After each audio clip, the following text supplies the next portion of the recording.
everyone, my name is Chloe and welcome to the start of a weekend reading vlog. So I'm calling it Welcome to the Weekend. It is Thursday at like 4:15. We just got up from naps and I read during nap. So I have been reading a book physically for like ever. And I just haven't had the motivation to pick it up. But today I watched Krista from Books and Jams. She did a spring read with me where she just sat on her porch and read. And so I decided to do that and I finished up my book. So what I finished was She Is Me by Kathleen Shine. And this, I picked it up because I was going to do try a chapter tag of the lowest rated books on my shelf. This is rated 2.81 on Goodreads. And so I picked it up and I read the first chapter and I actually really was into it. And it was like 30 or 40 pages. So I was like, whatever, let's just read it. So I read it and I'm going to give it a 3 stars. It's not bad. It's about 3 generations of women. And it's just about life and health and cheating, I guess, and monogamy and marriage, and it explores a lot of different things in regards to relationships. So basically, Elizabeth is the youngest. She is like a screenwriter, or she's I think writing a screenplay. And she has a baby, like a 3-year-old or something, and a baby daddy that she lives with, but she is very anti-marriage because she has just seen the negatives of marriage and doesn't want to do it. So then her mom is Greta, and Greta is married to her dad, and her mom gets a cancer diagnosis pretty early in this story. And then there's Lottie, and Lottie is the grandmother, and she has a cancer that is somewhere on her face, and it like passes through her jaw and that kind of stuff. And she's always been very bougie, very fancy, and very like keen on her looks and things. So having this like facial tumor and stuff is really hard on her. So it explores all of those different things. The first third of the book, I would say, the screenplay Elizabeth is writing has to do with Madame Bovary. And if you don't know the story of Madame Bovary, I did not. I had to look it up and see. And without knowing that, like, you definitely do miss stuff. So I think if you had read that, it would be great. But just looking up the story works as well. But anyways, and that part was not like good. And I feel like it really could have been done without. But then there's a lot of exploration of even sexuality, and it just is it's a very slow character study about these 3 women and the generations and how they repeat themselves and just all of those elements that I have mentioned. So I gave it 3 stars. I didn't mind it. I would not say it's the worst book I've ever read. It wasn't the most engaging, but it was a 3 star, so not bad. So that is it. I'm also reading Written in the Stars by Alexandria Bellafiore. So far, so good. It is about 2 women who are fake dating, both for different reasons. One to please her brother, one to please her family, kind of, and just get them off each other's backs. And they are very different women, and one is kind of like bougie and kind of rigid and very much has her walls up. The other one is like ready for love, but has different things going on. And I'm really liking it. So far, so good. So that is what I'm reading. We are going to do snack time now. I'm going to do a little bit of lifting, and then I'm making dinner, and that's it. Tomorrow is like a regular Friday. Jeremy works. I think we are going to go on an outing if the weather is nice. So maybe I will take some footage of that, and we'll talk to you tomorrow.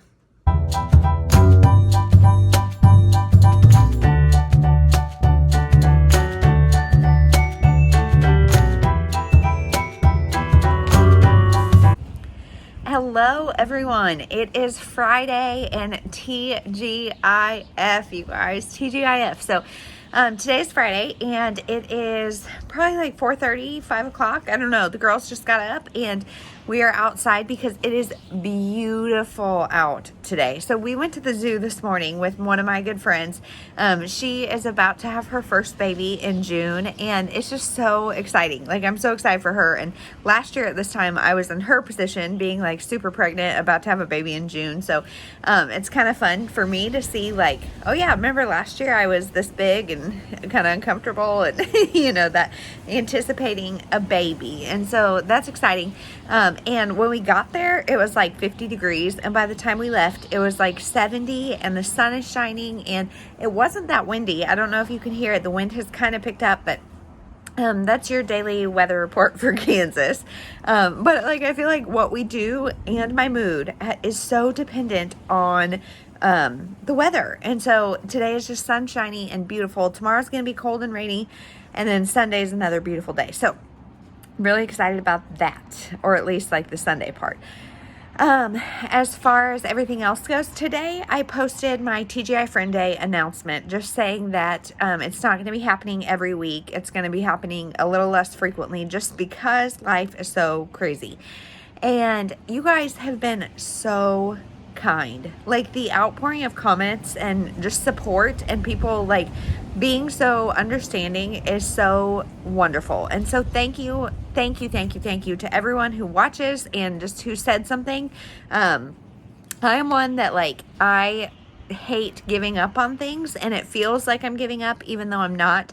I don't know. I don't like to disappoint you guys. And so I really don't like cutting it back, but it's kind of necessary. So also on that front, we looked at another house today, and it's really nice, you guys, but there is almost no backyard, and I don't know why. And it's like right at the beginning of a subdivision, so the front yard is not really an option either, because it's like everybody's driving in right there, so it would be crazy with kids and dogs and all that kind of stuff. So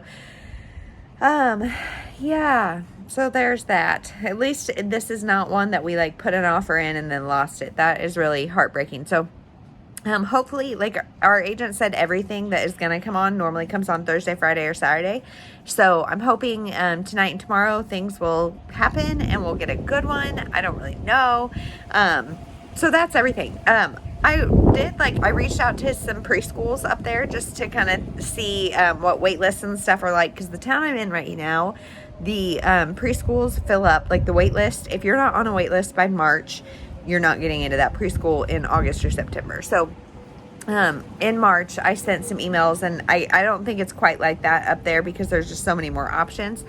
But one of the sweet ladies is like emailed me yesterday, and I haven't talked to her in probably a month, and like we just exchanged a couple emails, and she was like, hey, one of our families is moving. Do you want me to connect you guys? And so then today she said there's actually 2 more moving, so maybe we'll get a little like for sale by owner thing that way. That would be really cool. And I just think that is so kind, and I like, it always amazes me when people like go out of their way like that. So that is really everything life-wise. Tonight I'm making Mexican lasagna, which is basically just layers of whatever I want, with tortillas in between. And it's like one of the easiest dinners, and yet I just cannot make myself get up and go in there and do it. It's just too beautiful. So I don't know if we'll actually do that, but I think we will. Anyway, so book-wise, I finished Written in the Stars by Alexandria Bellafiore, I think is what her last name is. But anyway, I am giving it 3.5 stars. I really enjoyed it. My thoughts are just that, like, it started off really strong with, like, I was instantly engaged and instantly drawn to these 2 characters. I could relate, like I said, to a little bit of both of them, and I thought it was really interesting, really fun. But then in the middle, it just kind of slowed down, and it became just your next predictable romance, which is not bad.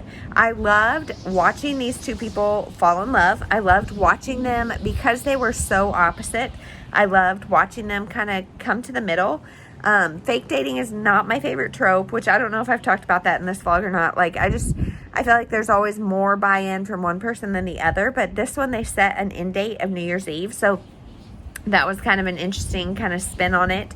And also, yeah, I would say if you're one that really is particular about reading holiday books at holiday times, maybe save this one for this winter, because part of the deal, so it's about Elizabeth L and Darcy, and so it's very loosely a Pride and Prejudice retelling. And Elle is this astrologer. She runs a Twitter page. She works on this like online dating thing, and she is just very kind of fly by the seat of her pants, very open to love, like kind of just like eccentric. And then Darcy is very, very buttoned up, very closed off, very serious. And so they meet because Darcy's brother works with Elle.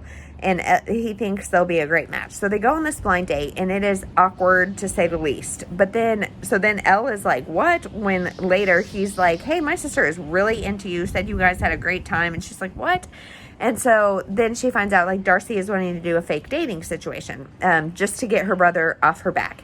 And so Elle agrees to it because her family, she feels like she just kind of let her family down, her family's expectations, I guess. They wanted her to be a doctor, and she's this astrologer. They wanted her to be, like, settled and married and blah, blah, blah, blah, and she's not. And so she's like, okay, if you come to our family Thanksgiving. So the book kind of centers around that Thanksgiving, Christmas time because, like I said, it ends on New Year's Eve. So it's kind of a holiday time. But anyway, so they really start to meet in the middle as the book goes on. And I liked seeing that. I also loved that the main conflict in this book is not their sexuality. They are both queer women, and that is not why their families are pushing them. That's not like it's not trauma from coming out. It's not like that is not the conflict in this book. And I think that was really refreshing to see, that families accepted that part of them. At least there was just other things going on. And so it really allowed us to focus on their romance for just being a romance, and their family issues and all that kind of stuff without having that piece of sexuality be the conflict. So I really liked that. I just thought the rest of it was sort of predictable, sort of average. So there's that. I gave it 3.5 stars. There are a few steamy times that I would have preferred without. I would say there's definitely less than 5, but they do get pretty graphic. So also beware of that if that is something you're not into. So then I was like, okay, what do I pick up next? Because I finished my physical read and I finished my audio. And so I didn't know what to pick up next. And so then I'm like thinking about it because I had right before nap. And I was like, I really feel like a women's fiction, chick lit, kind of rom-com-y something. But I have 4 things on loan digitally, and none of them are that genre. So I went to my NetGalley shelf, and you guys, I got on NetGalley just to see what was on my shelf, and I clicked 2 or 3 more things, so there's that. But so I started listening to Excuse Me While I Ugly Cry by Joya Goffney. And this is a YA about a young girl who she keeps a journal of everything, and then one day her journal gets stolen. And so Carter is the last one to have had her journal. So together I think they start trying to find who has it because she's being blackmailed. Like something is being put on the internet, one of her lists or something. So this one is a NetGalley audio. However, it is not the audiobook. It is like Alexa reading it to me. And I use Alexa reading to me on occasion. So I'm not saying I don't like it because of that, but like this one specifically, I'm really having a hard time finding out who all is who, because there's like a guy she's friends with, this guy named Carter, some guy named Matt, and without being able to see the words, I'm not sure who all is who. And so I'm hoping it'll kind of clear up as it goes, but maybe I just need to slow it way, way, way down because I can't, like with the robotic voice, I can't tell who's who. So I'm very, very few pages into that. And so I just was like, okay, I don't have the mental energy for this. And so I decided to put it off for a little bit, but that's what I'm going to do. Physically reading, I think I'm going to try a chapter tag again. So stay tuned if I actually do that. I'm planning to start at least tomorrow. I'm going to do the top 5 lowest rated books on my shelf. So I've got some doozies in there, you guys. I don't know if they're good. I don't know if they're bad, but we'll see. So that's the plan. I need to get myself up and go make this lasagna, and we'll check in tomorrow.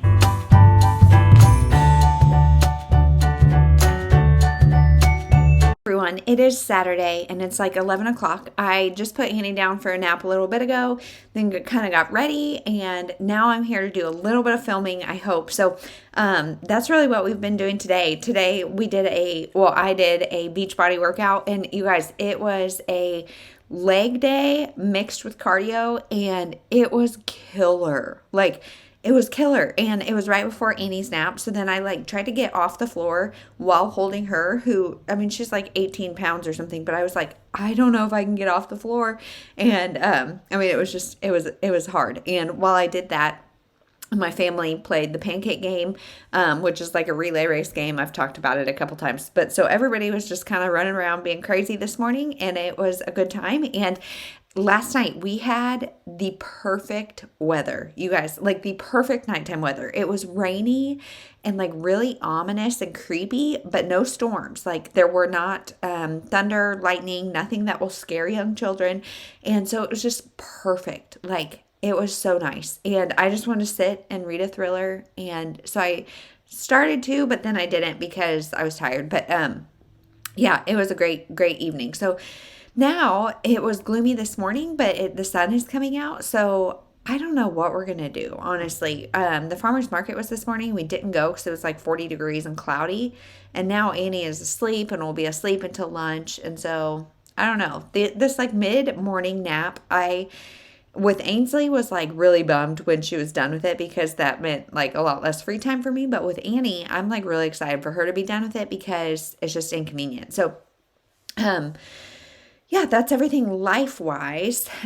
Reading-wise, I am almost done with Excuse Me While I Ugly Cry by Joya Goffney, and I really like it. So this is a YA about a young girl who journals everything. She keeps lists of like everything, including like all the time she ugly cries, her thoughts about other people, things that she like just needs to confess, and she just writes about everything. So then one day her journal gets switched with this guy named Carter. They're working on a project together. Their journals get switched, and so she's like, hey, can I get my journal back? And he's like, I lost it. So he lost it, and somebody now is blackmailing her and like posting her lists on some sort of public forum to this whole school. And it's about other people, and everybody knows it's her journal. So the person said, okay, you've got to do all these things on your list of like 10 things to do before I go to college or something. You have to do them all to get your journal back. And they're like, confess her lifelong crush to her neighbor boy. They're like big things. And so Carter and she try to kind of take that on, as well as Carter's sister, Olivia. And so I really like that concept. I think it's really fun. The middle definitely gets a little slow. Like it's almost 400 pages. And like I said, I'm almost like, I feel confident enough to tell you my thoughts on it. And I think the middle got a little bit slow, but there's really great elements in here. So there's a romance. Obviously, she has this crush on her neighbor boy, and her parents fight all the time. And so she will go to her neighbor's house, and he's kind of her solace and just her friend, and they meet on his trampoline, and it's just awesome. I love that boy next door relationship. But it's a little bit of a love triangle because, of course, Carter is being so helpful and kind, and Carter is kind of standoffish. And the reason is a discussion that I don't see very often in books, and I think is very, very interesting. And I would love to hear some own voices, people talk about this, because this is Carter and our main character, who I'm blanking on her name. I can't even think of what it is. But they are both very dark-skinned black kids. And they are living in this very affluent area. Carter is not. He is like his dad, who is not in the picture at all, pays for his tuition to this high school, but he is not rich at all. But he calls our main character Hillary from Fresh Prince of Bel-Air because she lives in this mansion, and she just is very, very wealthy. And so there's the conversation started about racism even among black people. Are you black enough, or are you too black? And her dad, who is presumably a pretty dark-skinned man because she is very dark-skinned, assumes Carter is robbing them when he's in their house. And mostly just because she doesn't have any friends that look like Carter. And so there's a lot of racism that goes on. And then there's a lot of her white friends calling her an Oreo, black on the outside, white on the inside. And just that conversation around racism, both from white people and within the black community, I think is really interesting, and something that I obviously cannot speak to, but I would love to hear own voices reviewers and I think that is an experience that is one that I would not have necessarily thought about. And so I really like that. The other thing I really like in this book is just the theme of female friendships and how they can be very toxic, but also very life-giving. I think we see both in this book. And so I really like that, especially in the times of high school where it's like you're not sure who's your friend, who's your enemy, who's your frenemy, and you do some stupid stuff, and the ability of others to forgive is something that I feel like needs to be modeled over and over and over and over, because we all need grace, but we also all need to consider what we're doing. So all that to say, I really like this book. I think there's a lot of great things discussed in here. I'll probably give it 3.5 or 4 stars. It comes out at the beginning of May, and I would definitely say give it a shot if you are into YA. If this premise sounds kind of fun, it is fun. And so that's that. So I'll finish that up here in a little bit, and then I think I'm going to film try a chapter tag. So if I do any reading during nap time, that's probably what I'll do. So I don't know what I'll pick up next. I've got a couple buddy reads coming up. I've got a lot of loans on Libby and Hoopla that I need to get through. And of course they come up and then I don't want to read them. So we'll see. I will check in later and let you know.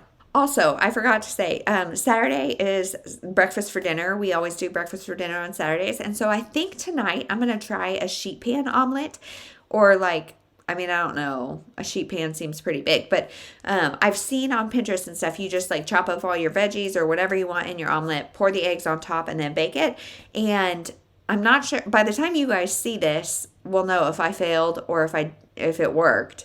But I'm going to assume there's going to be some measure of failure. So if you have done that, let me know.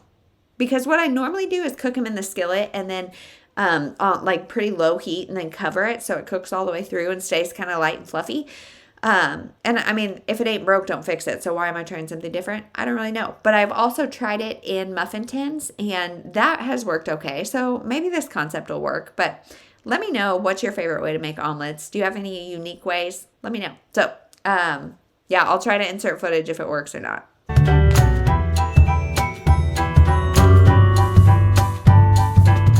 Hey everyone, it is Sunday and it is beautiful outside, beautiful. This morning it was 30 degrees, and today's just one of those Kansas days where it's going to be 30 and then 75 and all in a 10-hour span, and I am here for it, you guys. It is so gorgeous. So Ainsley and Jeremy are at gymnastics. Annie is upstairs napping, which means I have just been running around the house like crazy, doing all the stuff that you don't want to do with kids around. And so that's what I've been doing. Now I think I'm going to make some lunch. Maybe Annie's probably going to be up any minute, but I came out here to film because it's beautiful, and I don't want to wake her up because, by golly, she woke up at 5 and Ainsley woke up at 7:15, and neither of them are supposed to be out of bed until 8 or 8:30. So it is an early morning for everybody. So that is really everything. I finished Excuse Me While I Ugly Cry by Joy Goffney, and I just I think I said everything except that I'm going to give it 4 stars. And I really, like I said, I really appreciated the conversation around racism and how it happens both from people within and outside of the Black community. But I loved, there's a part in the end, and I don't feel like it's spoiler to say this, but she, our main character Quinn, she tells one of her white friends who has been oh, you can talk about Black people, Quinn doesn't care, or stuff like that. And she's like, I should not have to explain to you why that is so ignorant. And it is not my job to educate you. And she doesn't say those exact words, but that is the premise, that is the idea that she is trying to get across. And I love that. And I feel like that needs to be, so many people, myself included, I'm sure, need to be called out of it is not my job to be your token Black friend, to tell you how to be a kind human. And so I really loved that she kind of stood up for herself, because in a lot of this book, she is telling lies and doing things just because it's easier, it's safer. She's scared of taking a risk. And then obviously when her journal is exposed, that is all exposed, and she kind of has to decide, like, is safety worth it, or what do we do? Or and I just loved her character growth. Like, she does some hard stuff and like confesses to some things, and asks for forgiveness for some people that like is hard to do, period, let alone as a 17-year-old. And so I thought the character growth was wonderful. I liked Quinn, our main character.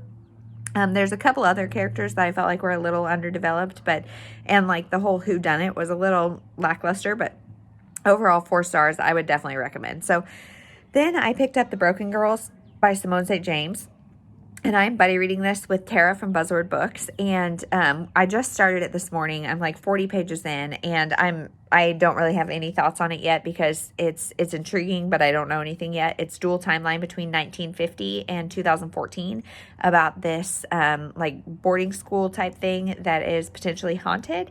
And also, like, in present day, the girl, her sister was killed around the school, and now they're reopening the school, and so she's going to do kind of a journalism thing about the school. So, and like, meanwhile, trying to investigate her sister's murder. So that is kind of the premise. Like I said, I don't really know anything. I'm intrigued. I love dual timelines and dual perspectives. So, cup of tea, yes.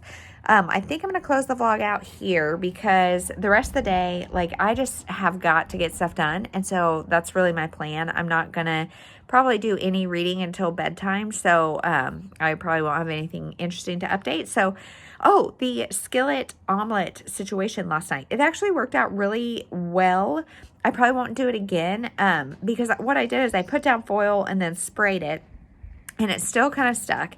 So that is a thing. And then I chopped the veggies as fine as I could. Like, I have this Vidalia chop wizard or whatever. I'll try to link it somewhere because it's awesome. Like, I use it so much. But I did it on the tiniest cut, and the veggies were still not quite as tender as they would be if you sauteed it. So I probably won't do it again, but it was way easier. Like, I just chopped everything up, threw it on there, threw it in the oven. So if it's just for me, I probably would do it again. If it's for like the whole family where people are going to complain, maybe not. So that is everything. I hope you guys had a wonderful weekend. Let me know what the spring weather is like where you're at, because I know there's people all over the world watching this, and here in Kansas we have pretty true springs where it's like cold and then warm, and it's, I don't know, it fluctuates a lot, and I think that's a lot of the country. So tell me what your weekend was like, weather-wise, life-wise, book-wise. Tell me everything. I hope you have a great week, and we'll talk to you in the next one.